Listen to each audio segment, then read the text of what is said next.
श्री राम, राधे राधे। मैं ईशा बेरी, पत्नी सचिन बेरी, पुत्री स्वर्गीय अशोक कुमार अरोड़ा जी की, हरिद्वार गंगा विहार कॉलोनी, निकट उर्मी होटल, निकट लज्जा राम आश्रम, निकट शांति कुंज, गेट नंबर 4, गंगा विहार कॉलोनी से मैं बोल रही हूँ। मेरा शादी के बाद मेरा जो घर है वो यहीं पर ही हुआ है, यहीं पर ही बना है।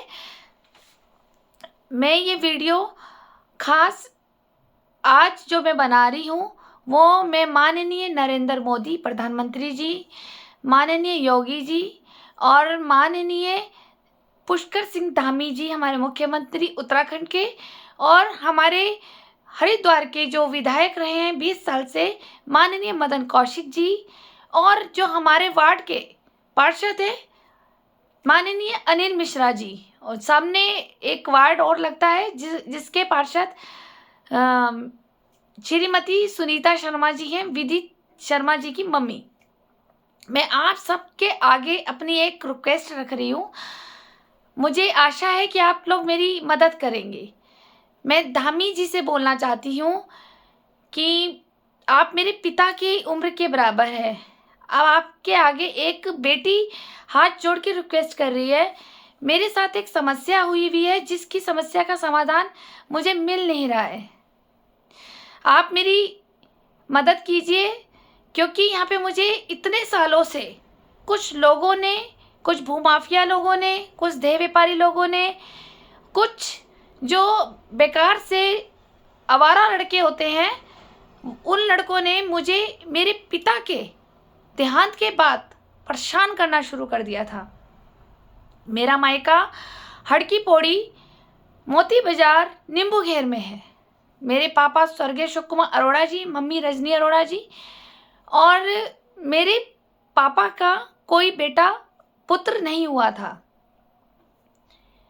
हम 3 बेटियां थी, मैं ईशा, मेरे बाद आंचल और एक मेरे बाद हिमानी, जिसमें से आंचल हमारी एक्सपायर हो गई थी किसी बीमारी के वजह से 95 सन में, और उसके बाद हम 2 बेटियां बची, हिमानी और ईशा। मेरे पापा बेचल एम्प्लॉय थे, टरबाइन इंजीनियर। आपसे मैं ये प्रार्थना करना चाह रही हूँ, आपकी बेटी एक अरदास लगा रही है आपके आगे कि मुझे इतने सालों से परेशान किया हुआ है। मैं गंगा विहार कॉलोनी में रहती हूँ। यहाँ पे पूरी तरह की गुंडागर्दी है, देह व्यापार यहाँ पे, शराब माफिया यहाँ पे, ड्रग्स माफिया यहाँ पे, ग्रुप ऑफ गैंग महिलाएं मारने आ जाती है। मतलब पूरी लड़ाई यहाँ पे ऐसे चल रही है, वो भी सिर्फ मेरे साथ और 1-2 के साथ भी और हुई है यहाँ पर गंगा विहार में, जिनके एविडेंस पुलिस हटा देती है। सप्तऋषि चौकी, जो गंगा विहार की चौकी लगती है वो लगती है सप्तऋषि चौकी। यहाँ पे कोई भी महिला या कोई भी पुरुष वहाँ जाएगा तो उसके लिए कंप्लेंट नहीं होगी, वो धक्के खाता रहेगा, फिर बड़ी कोतवाली जाएगा पोस्ट ऑफिस, फिर सीओ सिटी पे जाएगा, फिर मजिस्ट्रेट पे जाएगा, फिर देहरादून वरिष्ठ पुलिस पे जाएगा। एंड में हार कर जब उन्हें न्याय नहीं मिलता, या तो फिर यहीं पर ही इसी जगह पे समझौता करा दिया जाता है दूसरी पार्टी से, और या फिर आप लोग, मेरी जैसी नारी इंसाफ मांगने कोर्ट जाती है।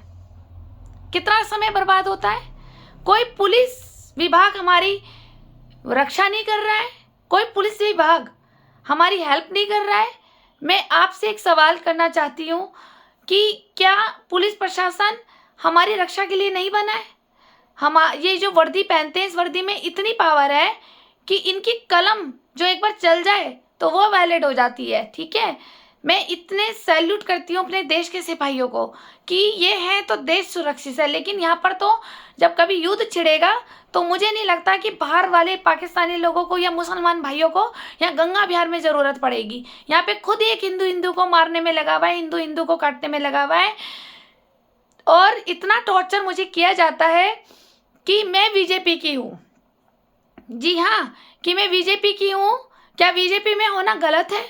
मेरा पूरा बेरी परिवार, जितना भी चाचा ताऊ, मेरे हस्बैंड के जितने भी चाचा ताऊ, इनकी बेटियां बेटे, सब कांग्रेसी हैं। ठीक है, मैंने इनके घर में शादी करी, मुझे अधिकार है पूरा कि मेरे को किसे मत देना है, किसे वोट डालना है। तो कई बार तो ये मेरा वोट तक कटवा देते हैं, और अगर मैंने वोट देना है तो मुझे ये तक टॉर्चर किया जाता है कि मैं कांग्रेस में दूँ, कि ये हमारे घर की बहू नहीं है, ये बोला जाता है। ठीक है, मेरी सास रूमा बेरी देह व्यापारी औरत है, मेरे जेठ राहुल बेरी जी देह व्यापार के थे, मुझे उनसे कोई मतलब नहीं था। मैंने शादी करी, कैसे इन्होंने मुझे फंसाया, मैंने यूट्यूब पे सारा डिटेल डाला है, जो मेरे कम से कम 90 एपिसोड बन चुके हैं। मेरे साथ दुख दर्द जितना बीता है वो सच है। मैं ये चाहूँगी आदरणीय धामी जी, आप निष्पक्ष जांच कीजिए, रूमा बेरी जी की भी, राहुल बेरी जी की भी, अंजू बेरी इनकी वाइफ की, मेरी बहन हिमानी अरोड़ा की। अरोड़ा परिवार से हूँ मैं, मायके से। आप पूरे अरोड़ा फैमिली से ले लीजिए, जो मेरे पापा की फैमिली है, मेरे मम्मी की जो फैमिली है मेहताज फैमिली, आप इनको भी ले सकते हैं जांच के लिए। कम से कम पता तो चले कि मैं इस प्रॉब्लम में हूँ और ये मेरे साथ खड़े नहीं हो रहे हैं। मेरा नाम लेकर के ये कहा जाता था कि मैं देह व्यापारी औरत हूँ, मैं देह व्यापार में शामिल हूँ, मैं देह व्यापार कराती हूँ, करती आई हूँ, इसीलिए मेरे पास तरक्की है, इसीलिए मेरे पास 2 मकान है। और मेरे पिताजी की संपत्ति भू माफिया और देह व्यापारी लोगों ने कब्जे कर लिए हैं। जब से कोरोना लॉकडाउन लगा है तब से मुझे उस घर में पिता की संपत्ति में आने नहीं दिया जा रहा है। मैं आपसे चाहती हूँ कि आप जांच करें। मोती बाजार में मेरे पिताजी की संपत्ति है, वो अखाड़े की है, जो पीढ़ी दर पीढ़ी ट्रांसफर होती है बच्चों के नाम पर भी आगे। उसमें 5 पीढ़ियां रह चुकी हैं हमारी। लेकिन जब हमारी बारी आई, हमारे पिताजी चले गए दुनिया से 2010 में, और 2016 में हमारी मम्मी चली गई, एक्सपायर हो गई, अस्थमा की पेशेंट थी। पापा को हार्ट अटैक आया था।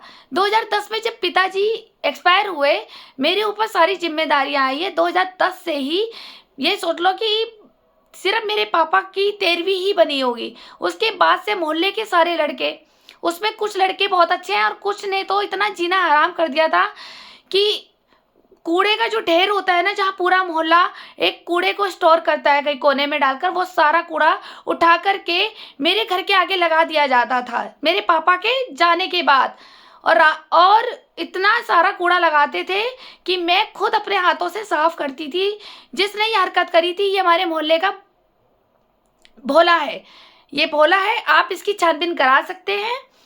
ठीक है, जो और भोले के घर में हर तरह के काम होते हैं, आप समझ सकते हैं, आप समझदार हैं, मेरे पिता की उम्र के, आपने मुझसे ज़्यादा उम्र देखी है, दुनिया भी देखी है, और आप मुख्यमंत्री रहे हैं। और मैं तो यही चाहूँगी कि आप प्रधानमंत्री भी बने, क्योंकि आप देश के हित के लिए बहुत अच्छा कार्य करते हैं। इसीलिए वहाँ पे उस मोहल्ले में ये सोच लो, अगर 1000 व्यक्ति है तो 900 वोट कांग्रेसियों को डलते हैं, 100 डलेंगे वहाँ से, वार्ड 8 से, वो वार्ड 8 लगता है। फिर मुझे वार्ड 8 की अध्यक्ष बना दिया गया था माननीय मदन कौशिक जी के द्वारा। और एक लड़का है वहाँ पर जिसने, पुष्पेंद्र शर्मा, उसने भी मुझे बनवाया। क्या साजिश थी, क्या प्लानिंग प्लॉटिंग थी, मुझे बर्बाद करने में सब शामिल थे। मेरे पिता के जाने के बाद मोहल्ले के लड़कों को सपोर्ट करना चाहिए कि बहन है हमारी, लेकिन इन्होंने मेरे घर के आगे कूड़े के ढेर लगाए। एक धीरज है, वो भी Paliwal Dharamshala Maa Lakshmi tour and travels, धीरज की फैमिली। ठीक है, ये धीरज से भी मैंने पुलिस में कंप्लेंट करी थी। इसने भी हमें गंदी गंदी गालियाँ देता था। हमारे घर में जब पिता नहीं है, हमारी बीमार माँ थी, ठीक है, और मानसिक रोगी भी थी इस तरह की, क्योंकि जिसने अपनी एक जवान बेटी आंचल खोई हो और एक पापा खोए हो, तो उसकी स्थिति क्या हो गई होगी। हम 2 बहन थे, मेरी बहन नाबालिग थी, मैं बालिग थी। मेरे घर पे सारी जिम्मेदारी आई, क्योंकि मेरे पापा मुझे अथॉरिटेबल पर्सन बनाकर गए थे उस पर। तो हुआ क्या था कि रात को बाहर खड़े हो जाते थे मेरे घर के बाहर, बल्कि घर उसका धीरज का, आप जांच करवाएंगे, अंदर मोहल्ले में कोने में है, वो रोड पे, मेरा घर रोड पर है, तो रोड पर आकर के चौराहे पे रात को 2 बजे करीब रोज का एक ड्रामा था। गंदी गंदी गंदी गालियां, आप समझ सकते हैं कि एक शराबी, एक बेवड़ा, वो कितनी गंदी गाली दे सकता है। ये एक धीरज हो गया, एक भोला हो गया जो कूड़े के ढेर उठा करके गंदी गंदी गालियां कर देता था। इसने मेरा गला भी दबाया था और इसने हमारे घर की खिड़की भी तोड़ी थी। जान से मारने की धमकियां हमें देते आए थे, सिर्फ प्रॉपर्टी हड़पने के लिए, और बेटियों को कर दो बदनाम। अफवाह फैला दो कि ये धंधा करती है। तो मोहल्ले में कराए गए थे साइन, जिसमें से कुछ लोगों ने साइन नहीं करे थे। उन्होंने मुझे बताया फ़ोन करके कि तेरे लिए सारे यहाँ मोहल्ले में साइन हो रहे हैं कि तू धंधे वाली है। मैं उस वक्त अपनी मम्मी की दवाई लेने बेचल हॉस्पिटल गई थी, जिस वक्त मेरे पास कॉल आई थी। और जब मैंने आके वो चीज़ देखी, किसी ने दिखाया मुझे, तो उसने मुझे, उसमें कई लोगों के नाम थे, मोहल्ले के साइन थे, ठीक है, कि मैं देह व्यापारी औरत हूँ, मोहल्ला गंदा कर रखा है और एक दोनों बेटियों को यहाँ से निकाला जाए, माँ को पागल खाने सेला कोई भर्ती कर देंगे और आसानी से संपत्ति हड़पी जाएगी। ये साजिश वहाँ तक चली, अखाड़े तक। फिर अखाड़े में मुझसे मेरी मम्मी की डेथ के बाद मुझसे किराया नहीं लिया गया। मैं किराया देने को तैयार हूँ, मैं डबल करने को तैयार हूँ, इन्होंने किराया मुझसे मना करा। फिर उसके बाद मेरी छत जो डामाडोल हो रही थी, उसके लिए बनवाने के लिए परमिशन नहीं दी जा रही। ये भी जांच आप खुलवाए, क्या वो मकान भूमाफिया ने कब्जा कर लिया या देह व्यापारी मेरी सास रूमा बेरी राहुल बेरी ने कर लिया? वहाँ पे मेरे मकान पे 3 ताले लगे हुए हैं, मेरे को अंदर नहीं जाने देते। मेरी बहन इनके साथ इन्वॉल्वमेंट है, किसी मिसअंडरस्टैंडिंग से इन्होंने उसके साथ बहुत बुरा व्यवहार किया है। मैं चाहती हूँ कि आप उसको पुलिस में शामिल करके मेरी आमने सामने वार्तालाप कराए। वो लड़की बुरी तरह फंसाई हुई है, इन्होंने उसको टॉर्चर करते हैं, मोहल्ले के कुछ लड़के भी टॉर्चर करते थे। मैं पुलिस को नाम दूंगी, उससे पैसे की डिमांड करते थे। वो लड़की रोती थी, मैंने कई बार देखी है उसकी आवाज़, क्योंकि जब मुझे पता लगा कि वो रात को रोती थी, किसी माध्यम से, मैं उसका नाम नहीं लूँगी क्योंकि ये मोहल्ले के लड़के उनसे भी लड़ेंगे, उन पड़ोसियों से भी लड़ेंगे, इसलिए मैं उनका नाम अभी नहीं बोलूँगी। मैं पुलिस को बोल सकती हूँ, लेकिन जब मेरे को ये पता लगा कि ये लड़की रात को 1-1, 2-2 बजे रोती है, तो मैंने एक दिन 1-2 बार गश्त करी अपने घर के नींबू घेर में।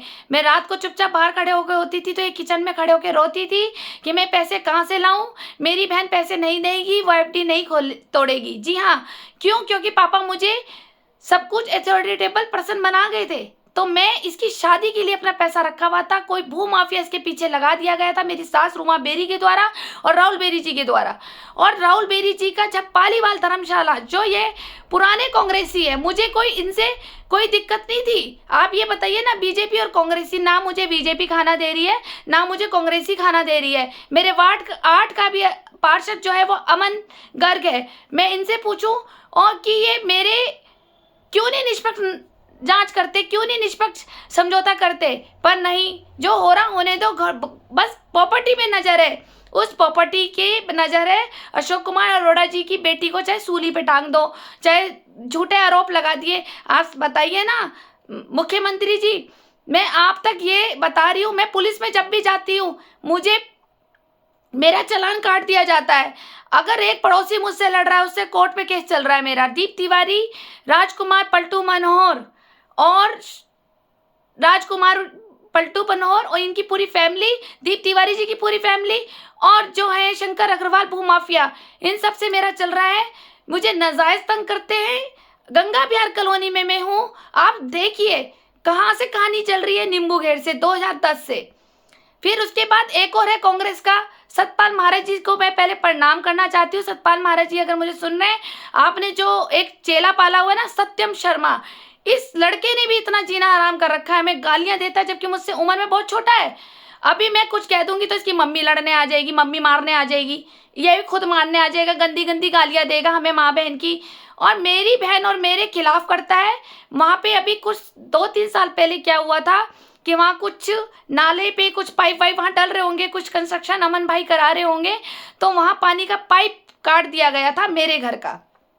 मेरी बहन घर में नहीं थी, तो ताला लगा हुआ था और वहाँ पे वो पाइप काट दिया गया था। और जब मेरी बहन आई तो उसको ये कह दिया गया है सत्यम ने कि तेरी बहन यहाँ आई थी और तेरी बहन ने पाइप कटवाया है। मेरी बहन मुझसे फ़ोन पे लड़ गई, ठीक कि तुमने मेरे हस्बैंड को धमकियाँ दे रही है कि तुम तो मेरा जीना हराम रखोगे, तुमने मेरा पाइप पानी का कटवा दिया, पीने का पानी मैं भर भर के ला रही हूँ। इस लड़की ने मुझे घर में नहीं आने दिया कि मैं 1 घंटे में जुड़वा देती उस पाइप को। तो इस तरह से कांग्रेसी चाल साजिश करते हैं। क्यों? क्योंकि मुझे वार्ड 8 के अध्यक्ष बना दिया था। तो अमन भाई को शायद इनसिक्योरिटी हो गई थी। इन्हें ये नहीं पता कि मुझे कोई चुनाव में कोई पार्षद बनना या वार्ड का अध्यक्ष बनना, मुझे कोई लालच नहीं था। ये सब राजनीति थी। पुष्पी भाई ने मुझे वहाँ पे जोड़ा, ये राजनीति थी कि इसको इस मोहल्ले में घुसने नहीं देना। मैं क्या बताऊँ आपको मुख्यमंत्री जी, मैं अपने पिता का घर भी नहीं छू सकती हूँ। जैसे मैं एंट्री करती हूँ तो वहाँ के मोहल्ले के लड़के ऐसे खड़े हो जाते हैं, मुझे कोई गाली देगा, गंदी गंदी गाली देगा, कोई मारने को आ जाएगा, कोई ऊपर से ईंट फेंक देगा अचानक से कि ताकि मेरे सर पे लग जाए। मतलब उस घर तक मैं वहाँ पहुँच नहीं सकती। मेरे पिता की संपत्ति है, मेरे दादा परदादा उस पर 5 पीढ़ी रही है। कोई आवाज़ नहीं उठा रहा, ना मुझे वहाँ तक जाने देते हैं और कोई पुलिस डिपार्टमेंट मेरी मदद नहीं करता। एक बार अभी 2 महीने पहले एक वार्तालाप हुई थी बहन से, तो उस वक्त भी वो पुलिस थाना इंचार्ज जो उस वक्त वहाँ थे, मैंने उनकी वीडियो फोटो खींची हुई है, तो उन्होंने ये कह दिया कि वो चाबी मकान की बहन को दी जाए। क्या मैं बड़ा उत्तराधिकारी नहीं हूँ? क्या मैं अशोक कुमार अरोड़ा की बेटी नहीं हूँ? क्या मैं स्वर्गीय किशन दास काका की पोती, बड़ी पोती नहीं हूँ? उस घर की सबसे पहली औलाद हूँ मैं। मेरे बाद चाचा के बच्चे हुए हैं। आप बताइए कि मेरा ही घुसना मना है। क्यों? क्योंकि मैं पढ़ी लिखी हूँ, क्योंकि मैं माइंडेड हूँ, क्योंकि मैं निर्णय सोच समझ कर लेती हूँ, वो पिता की संपत्ति को बचा के रखती हूँ। इसलिए क्योंकि मेरी सास ने वो मेरे से छीनना था जब मेरी शादी हुई। आप मेरे यूट्यूब पे सारा डिटेल सुन सकते हैं किस तरह से इन लोगों ने Paliwal Dharamshala, Maa Lakshmi tour and travels, Rahul Berry ji का, ये पूरा मोहल्ले के लड़के वहाँ जूझ चपाटी लगाते हैं।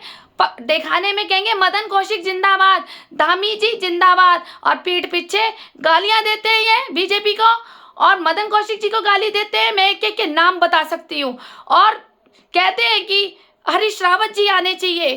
ठीक है, तो आप सोचिए इतनी गुंडागर्दी अभी ये नहीं संभाली जा रही है, मुझे घुसने नहीं दे रहे, ये राज आ गया। तो कल आपकी बेटियां कैसे बचेंगी धामी जी?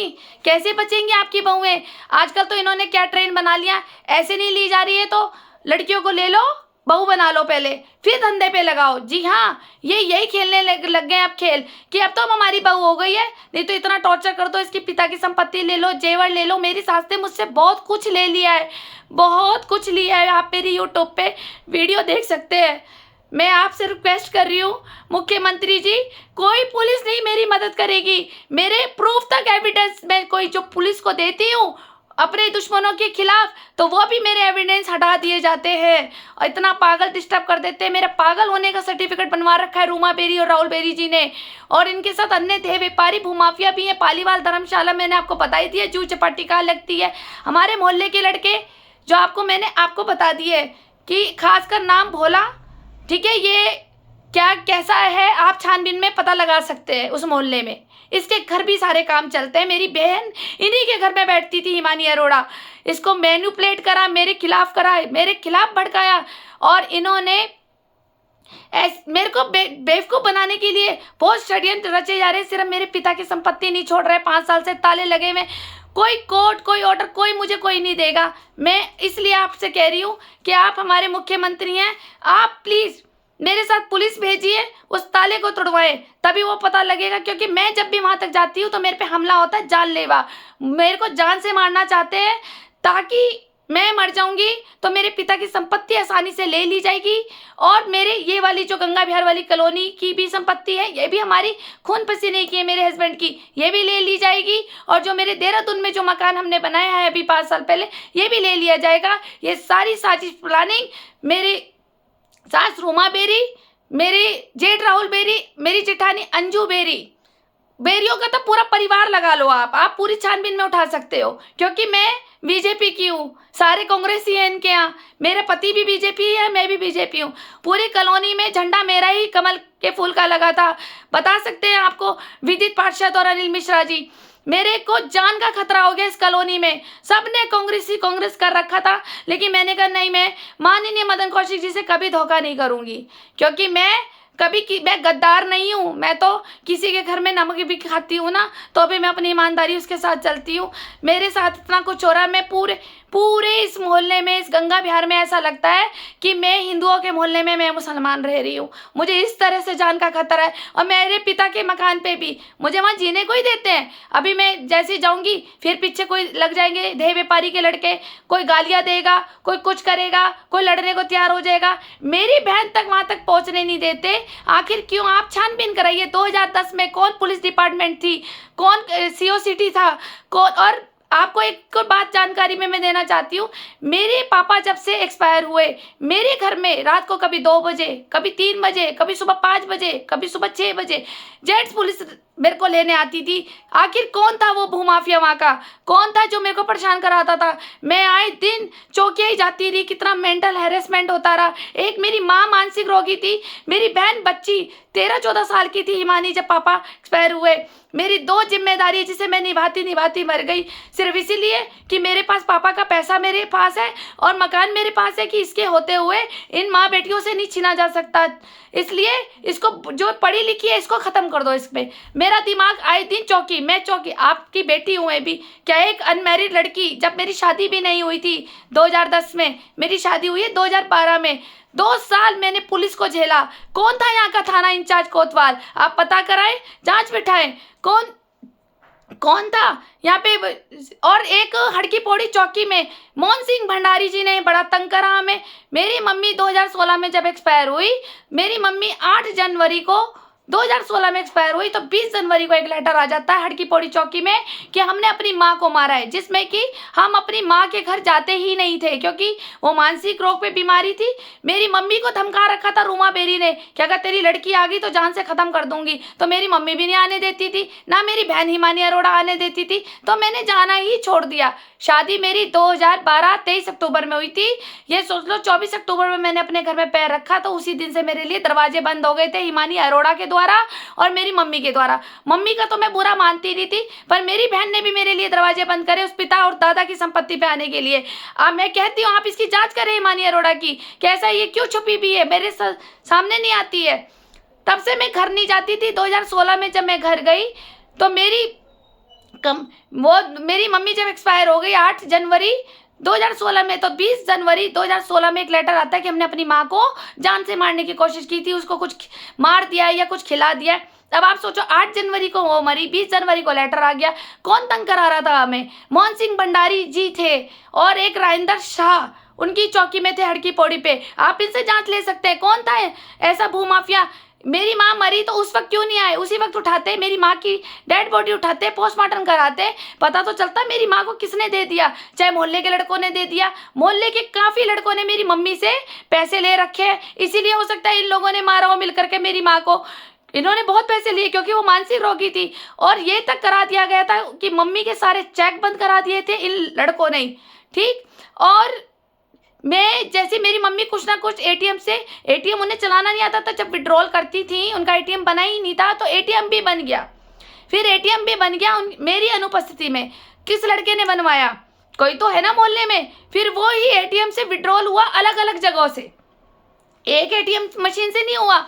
मेरी मम्मी का काफ़ी विड्रॉल हुआ। जब वो विड्रॉल होने लग गया तो मुझे लगा कि मम्मी को नीड पड़ी होगी 5,000 की, 10,000 की। जब बड़ी बड़ी अमाउंट में निकलने लगी 10,000 की, तो जब मैंने इनको सूचना दी अपनी बहन हिमानी अरोड़ा को और मम्मी को, तो मम्मी को भी नहीं पता था कि उनके पेमेंट कौन निकाल रहा। नाम मेरा लगा दिया गया था कि ईशा निकाल रही है। मैं कहती हूँ आप जाँच निष्पक्ष करवाइए।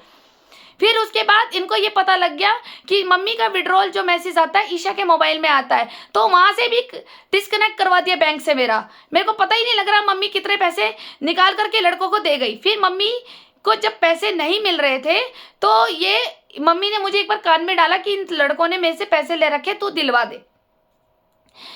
इन्होंने मेरी मम्मी को कुछ ना कुछ खिला के मार दिया मोहल्ले के लड़कों ने। यही है, ये कहानी है। ये उससे पहले कि ये सारे पैसे ले लिए इन्होंने 2016 से। जब 2016 में मेरी मम्मी एक्सपायर हुई तो मेरी छोटी बहन अकेली रह गई, तो मेरा फ़र्ज़ था कि मैं उसके साथ 1 महीना वहाँ रहूँ मम्मी के घर में। मैं जब उसके घर में वहाँ रही तो वहाँ पे रात को 2 बजे मुझे मेरी घर के बाहर मुझे गालियां दी जा रही हैं कि गंदी गंदी, मैं आपको क्या बताऊं कि आ गई अपने बाप के घर में राज करेगी। अब मैं, आप बताइए कि मैं अपने पिता दादा की संपत्ति पे मैं पैर नहीं रख सकती? मैं उस घर की बेटी नहीं हूँ? आप बताइए, अगर मैं उस घर की बेटी नहीं हूँ तो बेटियों को मार देना चाहिए। अब क्यों कहते हो कि भ्रूण परीक्षण कराना जुर्माना है? क्यों कराते हो आप लिख दो ना, बेटियां मार दो। आप जब कह ही देते हैं कि बेटियां वारिस नहीं होती। अरे मैंने अपने पिताजी का कराया सब कुछ, मेरी मम्मी का मेरी बहन ने करा, हम दोनों बहनें हैं। हमने किसी को कोई अधिकार दिया कि आप दाह संस्कार करें शमशान में जा करके? हम खुद कर रहे हैं और आज तक करते आ रहे हैं, श्राद्ध तक हम दोनों बेटियां करते हैं। तो फिर ये बताइए ना कि ये मोहल्ले के लड़के कौन होते हैं? कौन डिसाइड कर सकता है ये कि मैं बेटियां वारिस नहीं होती? आप मेरी जांच करवाइए प्लीज, मैं आपसे हाथ जोड़ के कह रही हूँ, वरना ये ना हो कि बेटियां होने से ही डर लगे बेटियों को। और ऐसी देह व्यापारी रूमा बेरी, आप इसका डिटेल मेरी यूट्यूब पे सारा सुन सकते हैं, सारे एपिसोड मैंने डाले हैं कि किस तरह से मुझे टॉर्चर करती थी देह व्यापार में डालने के लिए। और यहाँ तक कि मेरे को लास्ट में 7 अगस्त 2013 में मैंने ससुराल छोड़ा, क्योंकि 6 अगस्त को इसने मुझे गंगा जी में डाल दिया था। मैं कैसे बची हूँ आप मेरी एपिसोड सुन सकते हैं, मैंने सारे एपिसोड डाले हुए हैं। तो क्यों? क्योंकि रूमा बेरी के सारे राज मेरे हाथ लग गए थे, राहुल बेरी जी के, अंजू बेरी जी के। इनको मेरे से हुई इनसिक्योरिटी, जबकि मैं इस गंगा बिहार कॉलोनी में रहती हूँ। तब मुझे पता भी नहीं था, मेरे को घर से बाहर नहीं निकलने देते थे कि यहाँ पे एक हमारे कोतवाल साहब जो अब रिटायरमेंट ले चुके हैं, योगेंद्र भदौरिया जी, वो यहीं के ही थे। तो भी मेरी किसी ने मदद नहीं करी। हाँ, वैसे बहुत अच्छे हैं अब अंकल, रिटायरमेंट ले लिया है मैंने, तो रिटायरमेंट के बाद ही इन अंकल को देखी है इनकी शक्ल। मैं कॉलोनी में कहीं किसी के घर जाती ही नहीं हूँ, क्योंकि मेरी सास सबसे चुगलियाँ करा के कि ये देह व्यापारी की औरत है, मुझे कोई बिठाना पसंद नहीं करता। मेरे सारे रिश्तेदारों ने मुझे ब्लॉक मार दिया, मेरी सारी फ्रेंड कॉलेज की ब्लॉक मारती है। कोई मुझसे बात करने को तैयार नहीं होता कि मैं ये सोच करके कि मैं देह व्यापारी की औरत हूँ। अब इसका प्रमाण आप इस बेटी को आप देंगे, क्या मैं देह व्यापारी की औरत हूँ? आप बताइए। आप भी मेरे पिता कहते हैं, जिनके माता पिता नहीं होते तो जो मंत्री होते हैं, आपके पार्षद होते हैं, यही आपके माता पिता बन जाते हैं, यही आपके भाई बनते हैं। हमारे तो वार्ड का पार्षद ही हमारे को रहने नहीं देता उस मकान में, सत्यम इतनी गंदी गालियां देता है। सतपाल महाराज जी का चेला है ये। कोई क्यों नहीं रोकता? क्यों नहीं रोकता अमन भाई? हर चीज में वहां पे हो जाएगा। मेरे घर में आग तक लगवा दी थी रूमा बेरी जी ने, मैंने सब एपिसोड डाली हैं। पहले आप उसे निष्पक्ष पूरे सुनिए, फिर आप एक निर्णय लीजिए। मेरे चरित्र का प्रमाण आप दे सकते हैं।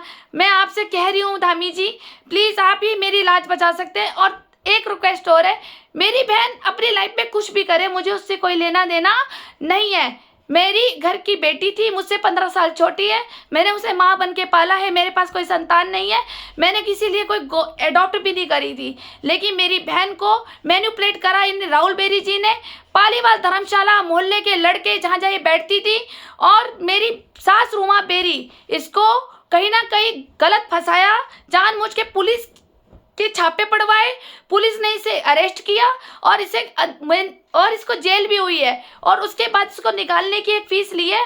हमारे मकान के एग्रीमेंट वो हिमानी ने कर रखे हैं शायद, इसलिए ये लड़की मेरे सामने नहीं आ रही है। मैं आपसे कहना चाहती हूँ, आप अपने पुलिस विभाग को कहिए कि ये मेरी जांच करे और मेरी मदद कीजिए कि मेरी बहन मुझे मिल नहीं रही है। आएगी 2 घंटे के लिए, आएगी चली जाएगी, आएगी चली जाएगी, लेकिन कभी भी मेरे से दीदी नमस्ते कभी भी नहीं मिलती। जब से लॉकडाउन लगा है मिलेगी नहीं, और ज़्यादातर जब मिलती है तो मुझे दीपक खन्ना एक मोती बाजार का, ये भी एक तरह का भूमाफिया है जो मैनिपुलेट करता है, लड़कियों को गंदी गंदी बातें सिखाता है। क्योंकि मैं उसकी खुद शॉप पे बैठी हूँ, क्योंकि वो आयुर्वेद की मेडिसिन बेचता है, वो गंदी गंदी सेक्सुअल की बातें भी सिखाता है और दवाइयाँ भी बेचता है। तो ऐसी महिलाओं के घर इसने उजाड़े हैं। मेरी बहन को मैनिपुलेट करने वाला ये भी है, ये जानकारी भी रखता है। मैंने वीडियो डाली है फेसबुक पे, किस बदतमीजी से कर रहा है हमारे साथ। ये हम इसको चाचा मानते थे, मेरे पापा के अच्छे फ्रेंड थे, पर इसने ही हमारे को डस लिया। और मेरी बहन इसकी दुकान पे मिलेगी। मैं अपनी बहन से 2 मिनट रुक के बात नहीं कर सकती, क्योंकि इसने मना कर रखा है मेरी बहन को। और मेरी बहन करती है मुझसे बदतमीजी, गंदी गंदी गालियाँ, बदतमीजी करेगी, अपमान करेगी। जब से मैं 15 साल बड़ी हूँ मैं उससे, फिर भी मैं चुप होके आ जाती हूँ, ये सोच करके कि मेरे पिता का खून है, ये हमारे खानदान का DNA है, ये हमारे अरोड़ा फैमिली की इज्जत है। मैं फिर भी चुप हो जाती हूँ कि मैं कोई तमाशा ना दिखाऊं। लेकिन अब बहुत अति हो गई, मेरे पितरों की संपत्ति छीनी जा रही है। भाड़े में किराया नहीं लिया जाता, आखिर क्यों? क्या किसी भूमाफिया ने रिश्ती ले ली उसकी? क्या उससे सारा नामी राजा हो गया वहां पर? मेरी अनुपस्थिति में और तो और मेरा मृत्यु प्रमाण पत्र तक लगा दिया था इन लोगों ने कि मैं कोरोना में मर गई हूँ, इसलिए प्रॉपर्टी किसी और को दे दी है मेरी बहन ने।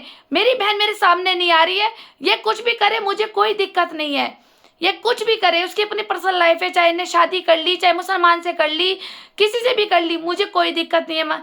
मंत्री जी बस आप मेरी इतनी रिक्वेस्ट है कि मेरी बहन को चाहे मीडिया के सामने पेश कर दीजिए, आखिर पता तो चले। मुझे तो ये भी नहीं पता चलता कि जिंदा है, मर गई, किसी ने किडनैप कर रखा, कोई इसे मार पीट रहा है, या इसने किसी लड़के से शादी कर ली, या कोई इसको आने नहीं देता। मेरे से फ़ोन पे भी वार्तालाप नहीं है, मेरा वो तो वही पुराना इसका नंबर है, वो ब्लॉक कर रखा है इसने कोरोना टाइम से मेरे पास। मैं कहाँ से नया नंबर लाऊं, कैसे बात करूं? कोई मुझे इससे नहीं मिलने देता। सामने भी दिख जाएगी तो ऐसा लगता है जैसे इसकी निगरानी कोई बदमाश माफिया कर रहे हैं कि अगर तू अपनी बहन से मिली तो हम तेरा गला काट देंगे। और एक लड़का और है, जब भी मैं उस मोहल्ले में घुसती थी ना तो वो लड़की उसको देख करके डरती थी, वो मेरे सामने ही आ जाता था। जब भी देखो मैंने यही नोटिस करा, मैं जब भी अपनी बहन के करीब आवाज़ देने गई कि चलो मैं इसे आवाज़ दूं, लेकिन ये लड़की मेरे से बोलने को तैयार नहीं होती थी और गालियां देकर मुझे वापस भेज देती थी। वो चक्कर काटता रहता था वो लड़का, जो मेरे सामने तो बनता है शरीफ, लेकिन इसकी कहीं ना कहीं नस उसके हाथ में है। कोई वीडियो बनी हुई है, लड़कियां देखो जवान होती हैं तो किसी लड़के के प्यार में आकर्षित हो जाती हैं, और इन्हीं लोगों ने लगवाए हैं मेरी बहन के पीछे। पहले एक गंगा डेयरी वाले का भी लगा था ये लड़का, चलो हमें इससे कोई शिकायत नहीं थी। आप बताइए ना, गंगा बिहार का लड़का, शिव गंगा है, जो मैं आपको नाम बोल ही देती हूँ, विदित शर्मा, ठीक है, ये इसने इसको प्यार के ढांचे में लगा करके हमारे मोती बाजार के मकान तक ही चला गया था। क्या ये भूमाफिया है? फिर इसने 2-3 साल उससे अफेयर चलाया। चलो अफेयर सबके चलते, कोई बात नहीं, शादी भी नहीं हुई। हम चाहते थे कि भाई शादी हो जाए, हमारी लड़की की इच्छा थी, लेकिन शादी नहीं हुई, वो प्रभु की इच्छा थी, पर जोड़ी तो ऊपर बन के आती है, हमें कोई उससे शिकायत भी नहीं थी पार्षद से। उसके बाद ये लड़की मेरे से ऐसी नफरत करती चली गई।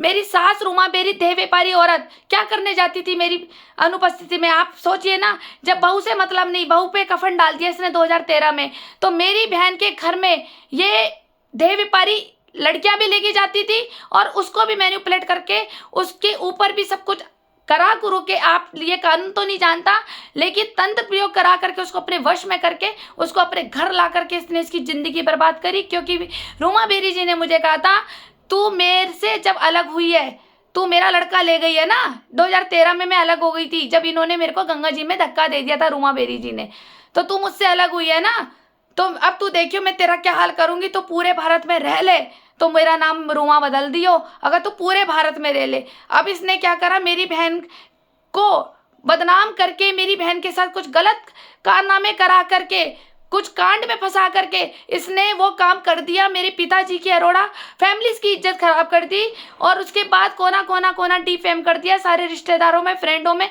जो मेरे को आइसोलेट होना पड़ा अकेले। कोई मुझसे बात करने को पसंद नहीं होता।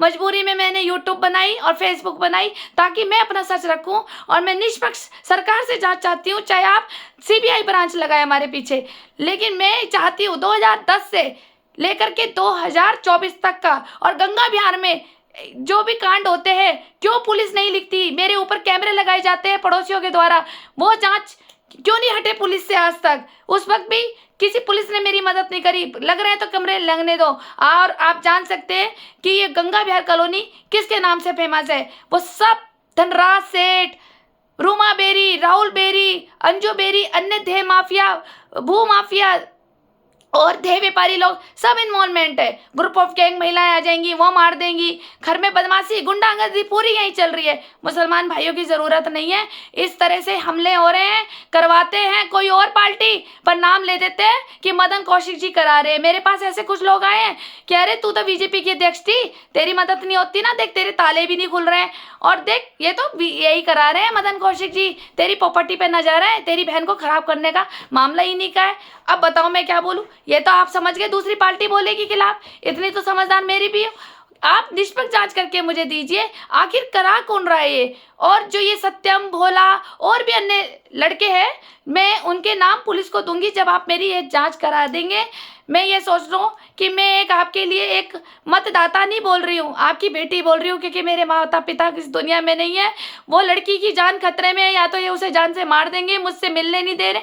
कोई ना कोई राज खुलेगा, आप हिमानी अरोड़ा को उठवा ले, कोई ना कोई राज खुलेगा। या तो ये लड़की शादीशुदा है जो बता नहीं रही है, ये जिसके घर में शादी कर भी ली, चलो तू 5 साल से मेरे से बात नहीं कर रही, क्या ऐसा ससुराल होता है कि अपनी बड़ी बहन से ना बोलो? ऐसा ससुराल होता है कि बड़ी बहन के लिए ताले मार दो पिता की संपत्ति में, उस पिता की संपत्ति में जहां मुझे अपने पापा मम्मी की भागवत करानी थी, उस मम्मी पापा को मेरे को आज गंगा जी पे मुझे श्राद्ध कराना पड़ता है इतने सालों से, जिनकी खुद की संपत्ति है पितरों की, उन पितरों को मुझे घाट पे बिठाती हूँ। कितनी शर्म की बात है। आप भी समझ सकते हैं मुख्यमंत्री जी, आप भी किसी के बेटे होंगे, आप भी अपने कई दादा परदादा के श्राद्ध करते होंगे।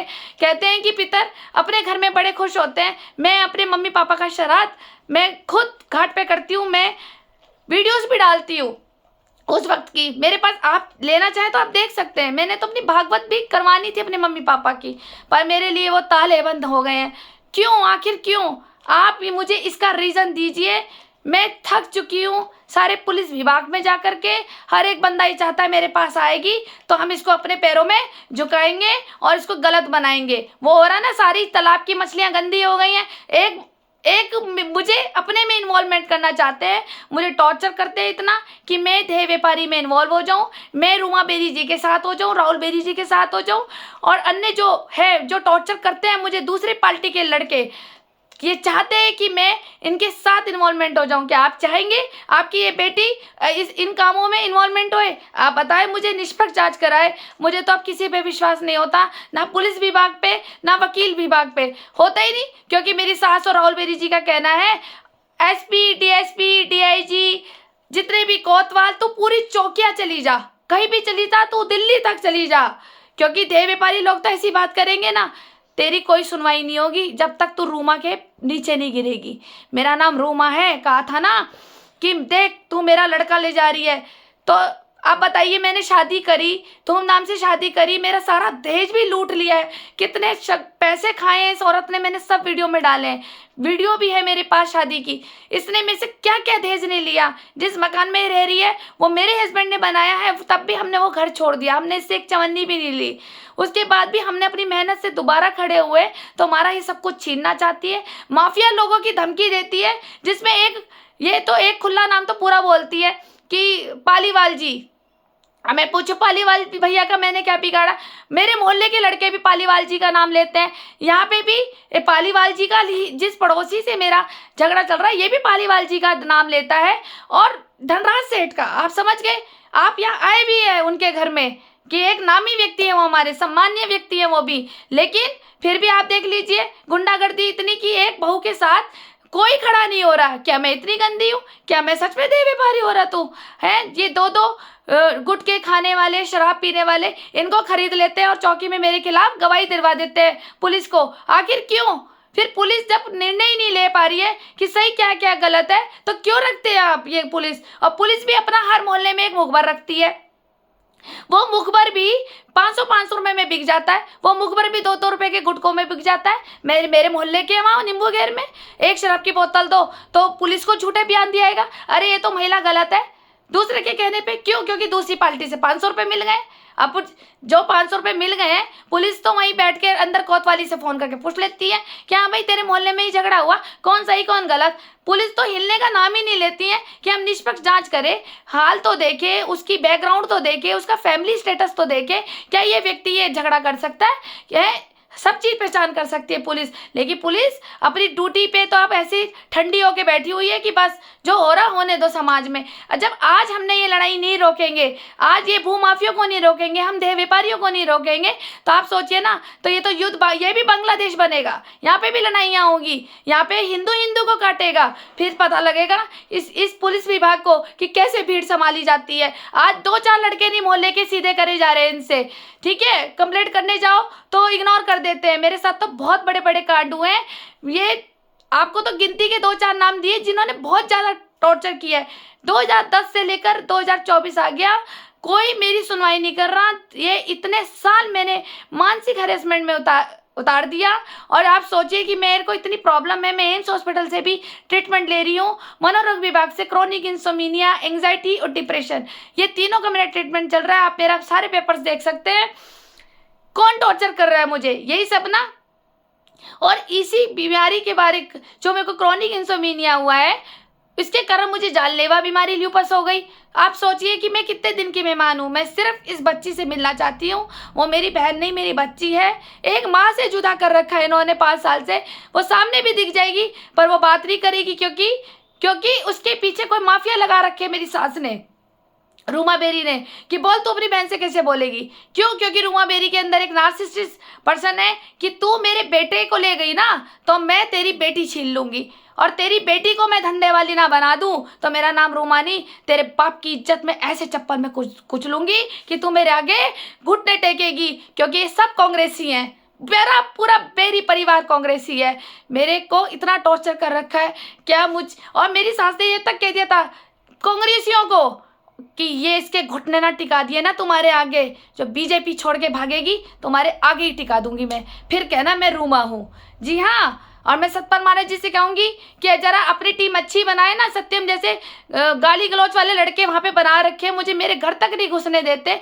मेरे पिता की संपत्ति, इनको क्या राइट है?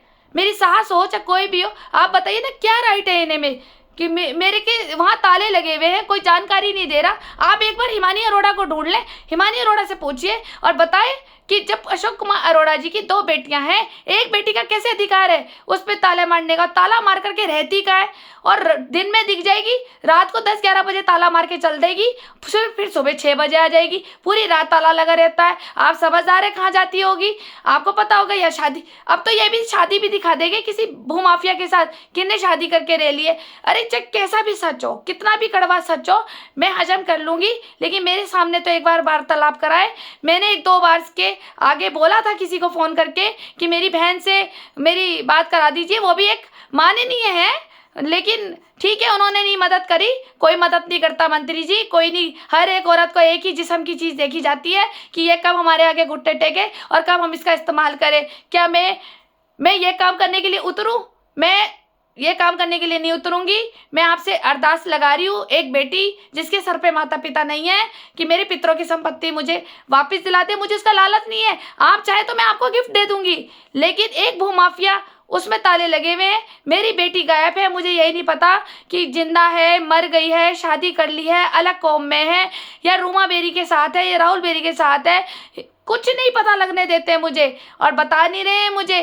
कल ये जान से भी मार देंगे उसको, मेरा मरना और वो अगले दिन मरना, ये तैयारी इनकी पूरी हो चुकी है, राहुल बेरी जी, रूमा बेरी जी की, और यहाँ के धनराज सेठ और पालीवाल धर्मशाला। आप जांच कर सकते हैं। और मेरे मोहल्ले के लड़के जो मेरे को वहां तक पहुंचने नहीं देते, मेरी बहन तक, और एक मोती बाजार का दीपक खन्ना जो वेद की दुकान है, ये मुझे भी यहाँ तक पहुंचने नहीं देता। सारी प्लानिंग चल रही है। मैं जैसे ही मोती बाजार में एंट्री कर लूंगी, सबके फोन खड़क जाएंगे रूमा बेरी को कि ये आ गई है, तो वहाँ ये प्लानिंग हो जाती है कि खड़े हो जाओ इसको गाली देने के लिए। कोई मुझे गाली देगा, कोई बदतमीजी बोलेगा, कोई बाज बोलेगा, कोई मेरे हस्बैंड को गाली देता है, कोई हमारे को पत्थर फेंकेगा। और जब हम पुलिस में बड़ी कोतवाली में जाते हैं तो वो अभी भी वहाँ फोन पहुंच जाते हैं रूमा बेरी जी के, राहुल बेरी जी के, पालीवाल धर्मशाला जी के, और ये धनराज सेठ जी के बड़ी कोतवाली फोन चला जाता है कि कार्रवाई इसी के खिलाफ कर दो। फिर मेरे लिए चालान कट जाता है, उस चालान को मैं मजिस्ट्रेट के पास भुगतती हूँ, फिर अपने आप को साबित करने के लिए कोर्ट जाती हूँ। मेरी पूरी जिंदगी इन्होंने ऐसी बर्बाद कर दी। क्या मेरा पैदा होना गलत था या मेरा पढ़ा लिखा होना गलत है? आप मुझे बताइए। मुझे आपसे बहुत, आप मेरे लिए लास्ट ऑप्शन है। आपकी बेटी अरदास लगा रही है, मैं कोई एक मतदाता नहीं लगा रही हूँ। सिर्फ यही दुश्मनी है कि मैं बीजेपी हूँ, इसको इतना हरा दो, इतने घुटने तोड़ दो कि एक कांग्रेस में आ जाए और फिर हम जीत जाएं, और इसको धंधे पे डाल लेंगे, देह व्यापारी में डाल देंगे और कह देंगे कि ये तो थी धंधे वाली और हम जीत गए, ये तो हमने साबित कर दिया। मेरे पास बहुत इन्होंने लड़के भेजे मेरे पीछे कि मैं ये देह व्यापारी करूँ। कुछ लड़के तो मेरे लालच में ही आ गए कि इसके पास पैसा है, इससे पैसे खींच लेंगे।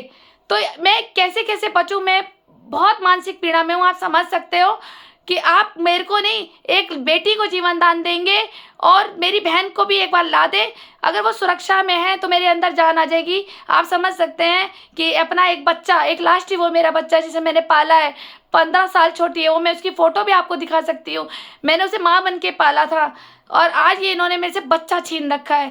कहाँ भोगेंगे एक माँ की बदुआ लेकर के ये सब लोग। उसकी ज़िंदगी बर्बाद कर दी इन लोगों ने, मुझे पता ही नहीं रहता कहाँ रहती है। और दीपक खन्ना की दुकान पे मिलती है तो दीपक खन्ना हम दोनों के बीच में इतनी लड़ाई करा देता है, वो बात नहीं करने देता। क्या वो देह व्यापारी है या मेरी बहन खुद अपने आप फंस गई?